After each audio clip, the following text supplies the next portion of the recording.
வணக்கம் நேயர்களே. இன்னைக்கு காலையில் பிரேக்ஃபாஸ்ட்டுக்கு சப்பாத்திக்கு ஒரு 10 நிமிஷத்தில் க்யூக்காக ஆரோக்கியமான ஹெல்த்தியான காளான் ரெசிபி செய்ய போகிறேன். பாருங்கள், அதுக்கு 2 பாக்கெட் காளான் வாங்கி கட் பண்ணி வச்சுருக்கேன். ஒரு 200 கிராம் குடமிளகா வச்சுருக்கேன். 2 தக்காளி பழம் வச்சுருக்கேன். 100 கிராம் பெரிய வெங்காயம் கட் பண்ணி வச்சுருக்கேன். கொஞ்சோண்டு கொத்தமல்லி தழை ஆஞ்சு வச்சுருக்கேன். இது எல்லாத்தையும் ஒன்றா செஞ்சுட்டு அடுத்தது 5 நிமிஷத்தில் செய்வோம். வாங்க வீடியோக்குள்ளே போவோம். 1 ஸ்பூன் எண்ணெய் ஊற்றுறேன்.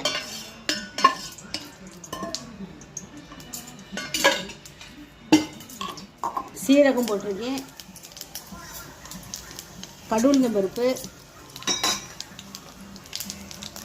3 பட்டை வத்தை,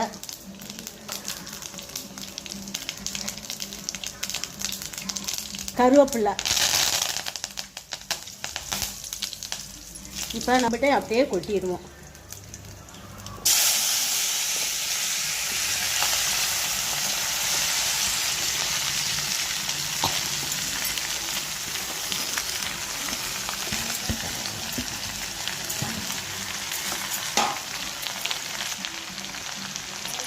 அப்படியே அடியில் தக்காளி போட்டிருக்கோம்ல, தக்காளி கொஞ்சம் வதங்கட்டும். தண்ணி புதைக்கி ஊற்ற வேணாம். வெங்காயத்தில் தண்ணி விடும். தண்ணியை பார்த்துக்கிட்டு அப்புறம் தொளிச்சுக்கிடுவோம்.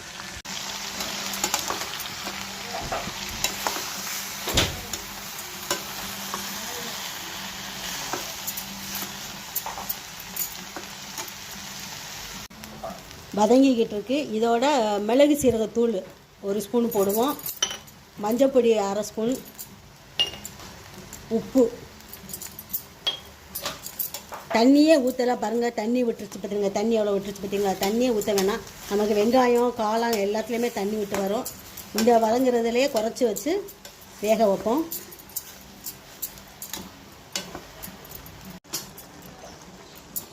பாருங்கள், வடை சட்டி ஃபுல்லாக இருந்தது. இப்போ எவ்வளவு வதங்கிருக்குன்னு பார்த்தீங்களா? அப்படியே வத்திடும். இன்னும் கொஞ்சம் தண்ணி வற்ற வேக்காடு சரியாக இருக்கும். நம்மளுடைய மஷ்ரூம் கிரேவி ரெடி ஆயிடுச்சு.